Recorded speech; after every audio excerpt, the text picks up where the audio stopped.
The cost of food skyrockets. Let's have a look. Hello everyone, Florian.heise here, and welcome to another episode of HeiseSays. I have my shine of coffee, and I thought we'd have a look at this article from news.com.au, which is discussing just, well, food and utility getting much more expensive. Have you noticed it? We do a monthly shop, or Rachel does a monthly shop, and I've noticed in the last bill, she's telling me everything's gotten more expensive. Milk's gotten more expensive. Cheese has gotten more expensive.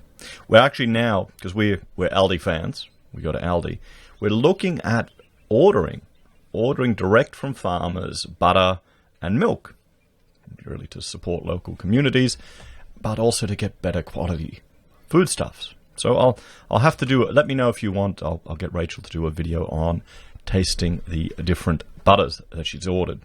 And she said she'll work with a butter churn once I get her a hobby farm. So we'll see. We'll see if we get there. So, cost of food and utilities skyrockets during the pandemic. More than half of Aussies are paying more for food and utilities since the outbreak began, but they're saving big elsewhere. Well, maybe because their costs are down. Let us know, guys. Is this your experience as well? Are you noticing food is getting more expensive? I wonder how many people are no longer out and buying takeout and going to cafes and eating out at restaurants, and more of them are cooking at home, so they're saving money, wasting less, As if the economic and health burdens of the pandemic weren't enough, the cost of food and utilities has skyrocketed for the majority of Australian families. A new study by market research firm Ipsos Mori found 52% of Australians had been paying more for food and other goods and services since the pandemic began. 40% said they'd stayed the same, while 8% believe they're paying less. So spending on food, on groceries, household supplies and utilities were flagged as the biggest cost increases.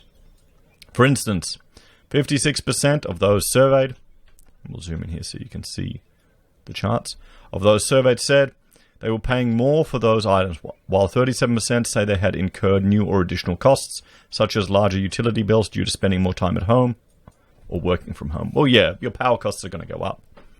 This is where having solar panels installed on the house could actually be financially a smart decision. We'll chuck some on there, I imagine, when we get our renovation done and the roof redone, because I'm working from home, so that cost will be worth it. But then again, I'd rather cheaper power at the mains. Social media producer Ruth Barber, who has been working from her Melbourne home, told NCA Newswire her utility bills had skyrocketed during the last few months. Electricity is up because we've been heating the house all day, given there's two of us working from home, she said. Heating the house. See, that's one thing. Living in Queensland, we don't have to worry about that. And it would kind of be useless heating the house. It's bloody cold now. I'm feeling it. But, we've got holes in the floor because we're a Queenslander. So there's little gaps everywhere, and it's just, 100-year-old house, you deal with it. So heating is putting on another jumper or a beanie. I may let the beard go a bit longer, guys, because it does help get warmer. That's the advantage of having a neck beard. It's cheaper than a scarf, and we're in recession. So what costs have gone up? Food, groceries, utilities, personal care, beauty, healthcare, entertainment. Transportation has not gone up, it's gone down. So there you go. Well, it's because people are spending less on transportation. They don't need to commute to work every day. They're probably realizing how much all of this travel is costing, all this eating out. You go out, you get rush, you go to work, you grab a coffee, you grab a bagel, you pay for your train ticket, you might read the paper, then you grab some lunch, and you need an afternoon coffee. It all adds up. People are saving more, but perhaps that's one reason why we're getting greater savings. Australians have spent substantially more on food and utilities since the pandemic began. We've also been buying Uber Eats twice a week to support local businesses rather than cooking. That is the stupidest thing you could say ever. We're too lazy to cook, so we're justifying it by saying we support local businesses. What a crock of shit. I mean, seriously, that is such an entitled first world comment there. Sorry. I mean, you can tell they're probably not parents. It's a bit of a joke, you know. I mean, sure, I don't blame them, but bloody hell. Bloody hell. Because I used to do Uber. I did it for a time. You know, it was fun.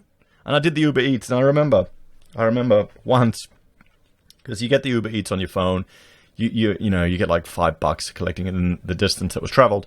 One time I was doing it down the Gold Coast, because I like to do Uber down the Gold Coast, because it's so much easier than Brisbane. Gold Coast is just, you know, 3 straight roads up and down the whole coast. So I ended up going to Hooters to collect the food. Someone ordered food from Hooters of all places. I mean, I can't imagine that would be somewhere you'd go to eat, but I went in there, I was all excited, and I was quite disappointed it turned into a family restaurant pretty much. But they had ordered the stupidest thing I'd ever seen. Baked potatoes.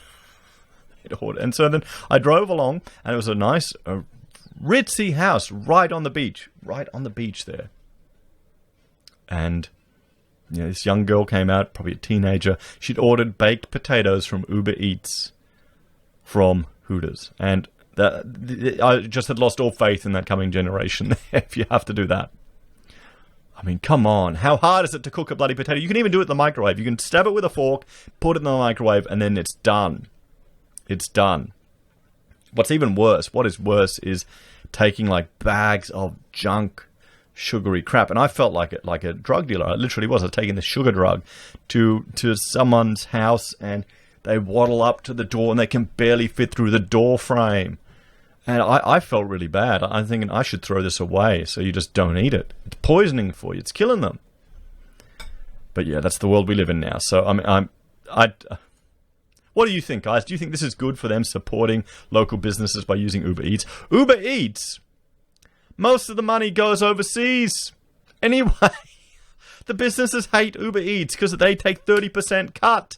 If you want to support local businesses, you drive there and then do a takeaway order. Then you'd really be supporting them. Sorry, I'm going off topic here. But if this is why people are saying food is getting more expensive because our Uber Eats bill is costing more, I mean, bloody, it's just game over, guys. Just forget about Australia. Forget about it. We're just gonna head down to degenerate socialist, you know, shithole, and you'll learn how to cook potatoes then. I tell you, when we hit Venezuelan corruption. Oh boy. Anyway, back to the article. I've gone off on a tangent. I can't believe this annoyed me that much. Am I right there in seeing this as just complete entitlement? Let me know your opinions in the comments. Half of Australians attribute a growth in spending to store closures and supply shortages, meaning they've had to spend more on delivery charges and expensive items. Miss Barber said she and her partner had started ordering meal kits delivered to avoid supermarkets and ensure we have food now. Panic buy is back. I mean, these people are just stupid. Seriously. Why are they put forward as the example of why these costs? I mean, is this normal? Do people buy these meal kits things? They're the stupidest, most expensive way to buy food. We tried years ago. We tried the Weight Watchers thing, and I sucked at it.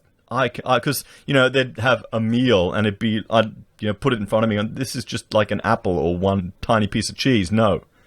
Thankfully now we've gone on the keto diet, so I realize how terrible their advice is. The whole thing is just pretty much a calorie deficit, not using your body how it's meant to. So I would fail at it because I'd like combine 2 or 3 of the bloody things together to get a decent sized meal. But the meal kits, I mean, come on, that's the stupidest thing in the world. I guess it's harder when there's only 2 of you, don't realize. I mean, we buy our meat by the beast, half a beast, or a full beast. We tend to think we're going half. There's not that much price difference in buying a full one, and we get it fresher every 6 months.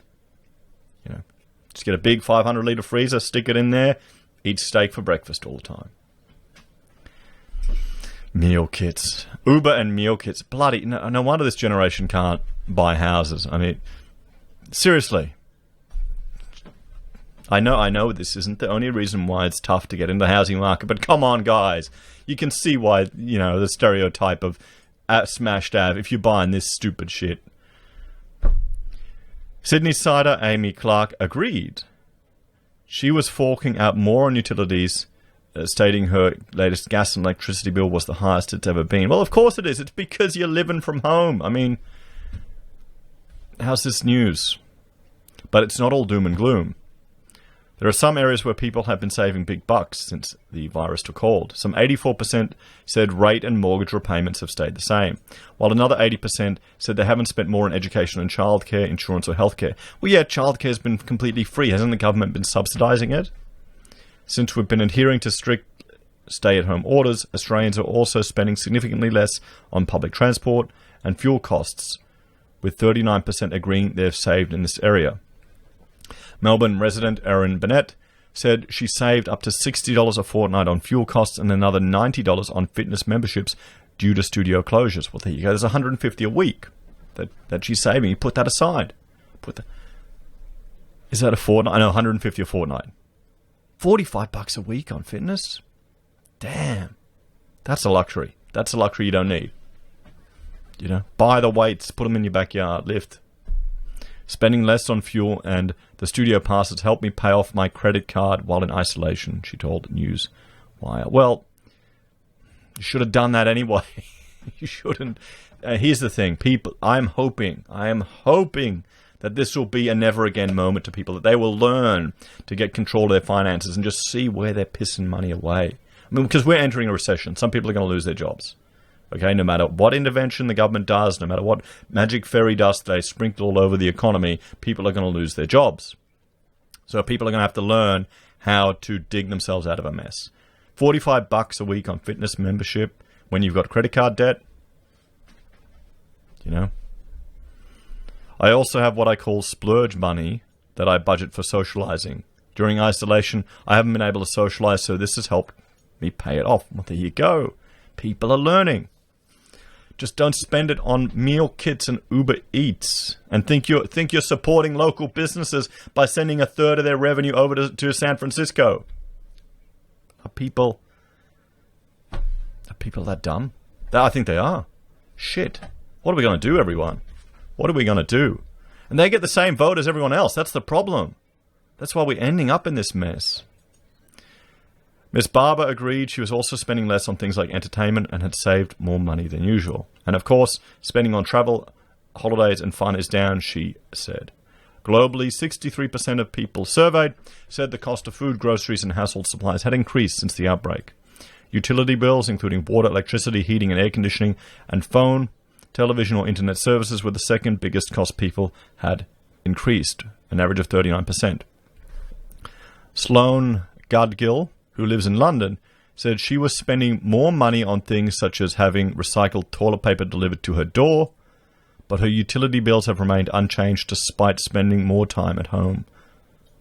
I mean, why would you buy recycled toilet paper? It seems like the stupidest thing in the world, paying a premium for that. Even though I spend the whole day at home, I'm usually just one laptop, which I suppose doesn't consume much electricity, she said. I cooked a lot anyway, so gas seems unchanged. If anything, I'm doing laundry less because I have fewer clothes rotations. Well, that's true. That's true. With nowhere to go, 22% of Australians have saved by not purchasing new clothing. And more than a quarter, 28%, said they'd purchase new, more or better goods and services to deal with the effects of isolation. So, what do you think the takeaways from this are? You know, well, food costs are going up, but the examples people are putting forward are just insane. Using Uber Eats and thinking of supporting local businesses. You know, buying food meal kits. I guess we're just different. We're a bit older in our family. We've got children. We've grown up a bit. You know, Rachel has just completely taken charge of our food budgets. We're finding that since we've had kids and we're cooking a lot more at home, we're eating a lot healthier too. We're saving a lot more and we're wasting so much less food. As always, let me know your thoughts and opinions. Everyone, please like, share, and subscribe to the channel. Are you a big fan of Uber Eats? Do you use it all the time? You know, or are you a meal box person? Or do you do what we do? Buy the beast, buy the cow. You know, entire cow. We got a whole lamb as well. You know, just eat in bulk. Let us know your thoughts and opinions down below. Please like, share, and subscribe to the channel. If you're a fan and want to support the content I create, there are a few ways you can. You can join us on YouTube or Patreon. You can support us via using our affiliate links at Amazon, eBay, Independent Reserve, or Kucoin. You can buy our merch from HeiseSays. you can use Gold Pass from the Perth Mint or support us via PayPal. Thanks everyone. I'll see you next time.